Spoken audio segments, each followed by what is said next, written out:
US and South Korean officials say an attempt by North Korea to fire a missile has failed.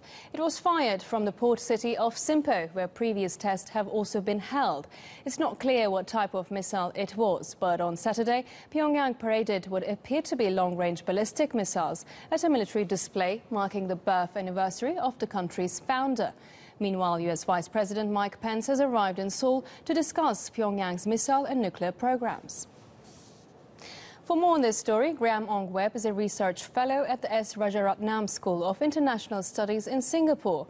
He says the failed missile test is a sign that North Korea's nuclear program is still weak.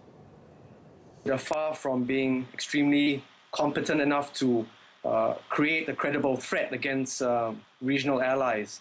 But nevertheless, it is a sign of defiance. The North Koreans are clearly adamant about proceeding with their saber rattling, and they are not letting up.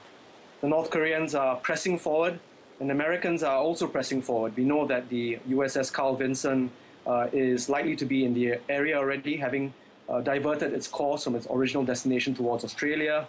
So things are hotting up, they're getting more tense, and one would hope that things will cool down and everyone would sort of step back over the next few days rather than step forward. Strikes against Syria just a week ago were intended to convey to the North Koreans that the Americans are committed to dealing with this in a very firm, very coercive manner, because the North Koreans have refused to cooperate and to step back from their nuclear program, to freeze it entirely. And the USS Carl Vinson and the carrier strike group that's in the vicinity also has within its arsenal the same kinds of missiles, Tomahawk missiles, that were used against Syria.